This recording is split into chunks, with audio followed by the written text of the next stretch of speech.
Sports injuries म्हणजे काय? Sports injury फक्त स्पोर्ट्समन्सला किंवा ॲथलीटलाच होतात का? हे आपण या व्हिडिओतून बघणार आहोत. नमस्कार, मी डॉक्टर ज्येष्ठराज पाटणगणकर. मी pain Panacea super speciality pain clinic येथे पेन मॅनेजमेंट कन्सल्टंट म्हणून कार्यरत आहे. स्पोर्ट्स इंजुरीज किंवा मस्क्युलोस्केलेटल इंजुरीज ह्या खेळ खेळताना किंवा एक्झरसाइज करताना होणाऱ्या मस्क्युलोस्केलेटल इंजुरी असतात. बऱ्याच वेळा ह्या स्पोर्ट्स ॲक्टिव्हिटीच्या वेळेस होतात, म्हणून याला स्पोर्ट्स इंजुरी असे म्हणतात. पण प्रत्येक इंजुरी ही स्पोर्ट्स खेळतानाच होईल असे नाही. कोणतीही ॲक्टिव्हिटी करताना एखाद्या मस्क्युलोस्केलेटल झालेली इंजुरीला पण आपण स्पोर्ट्स इंजुरी असेच म्हणतो.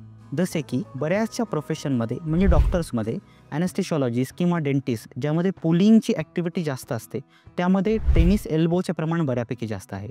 पेंटर्स ज्यांना शोल्डरची ॲक्टिव्हिटी जास्त आहे, त्यांच्यामध्ये रोटेटर कफ इंजुरीजचे प्रमाण जास्त आहे. तसेच हाऊसवाईफ ज्यांना बऱ्यापैकी जास्त वेळ स्टँडिंगचा जॉब असतो, सर्जन्स त्यांच्यामध्ये ॲकिलिस टेंडिनॉयटिस किंवा प्लांटार फेशियायटिस अशा प्रकारच्या स्पोर्ट्स इंजुरीचे प्रमाण जास्त आहे.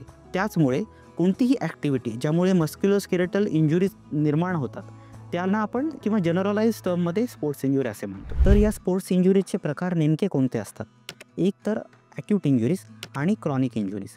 ॲक्यूट इंजुरी म्हणजे कोणतीही ॲक्टिव्हिटी करताना किंवा खेळताना जेव्हा डायरेक्ट इम्पॅक्ट आपल्या शरीरावर पडतो किंवा डायरेक्ट ट्रॉमा होतो, त्यामुळे उद्भवणारी इंजुरी म्हणजे ॲक्यूट इंजुरीज.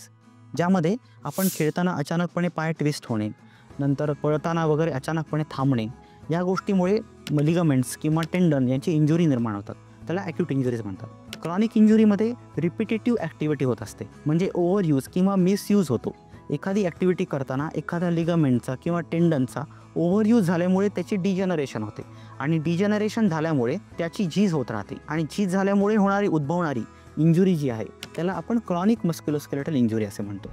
आता क्रॉनिक इंजुरीज कशामुळे होतात?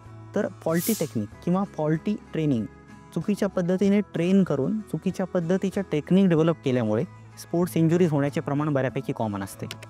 फॉल्टी टेक्निकमुळे ॲबनॉर्मल पद्धतीने टेंडनवर किंवा लिगामेंट्सवरती ओव्हरयूज किंवा स्ट्रेच पडतो, त्यामुळे स्प्रेन किंवा लिगामेंट इंजुरीज होण्याचे चान्सेस खूप असतात. नंतर रिपिटेटिव्ह ट्रॉमा, एक ॲक्टिव्हिटी करताना पुन्हा पुन्हा त्याच मस्क्युलोस्केलेटल पार्टवरती झीज होत राहते आणि त्या झीज झाल्यामुळे क्रॉनिक मस्क्युलोस्केलेटल इंजुरी निर्माण होऊ शकतात.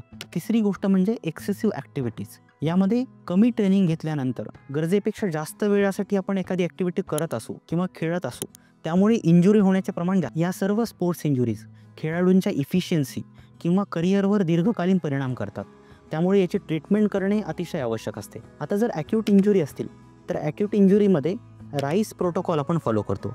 राईस म्हणजे R for rest, C for ice compression आणि ई फॉर इलेव्हेशन.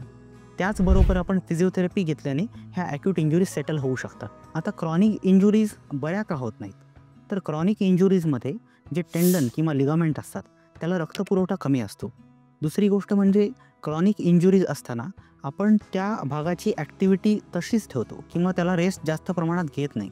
रेस्ट न घेतल्यामुळे त्या ठिकाणी रिपिटेटिव्ह डिजनरेशन चालू राहते आणि इंजुरी भरून निघत नाही.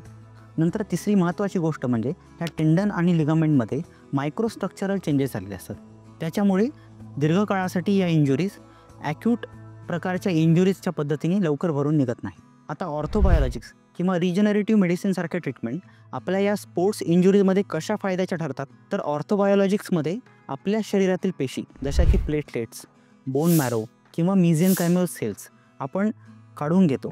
त्या स्पेसिफिक सेंट्रिफ्युगेशन प्रोसेसमध्ये आपण प्रोसेस केले जाते आणि त्यानंतर आपल्याला जे डिझायर्ड सॅम्पल आहे जसे की PRP किंवा बोन मॅरो ॲस्पिरेट कॉन्सन्ट्रेट किंवा मेझेनकायमल सेल कॉन्सन्ट्रेट हे आपण एक्स्ट्रॅक्ट करून घेतो आणि ते एक्स्ट्रॅक्टेड कॉन्सन्ट्रेट किंवा जे सॅम्पल आहे ते आपण पेशंटच्या दुखापतग्रस्त भागामध्ये किंवा इंज्युअर्ड पार्टमध्ये मस्क्युलोस्केलेटल अल्ट्रासाऊंड या अद्ययावत तंत्राद्वारे इंजेक्ट करतो.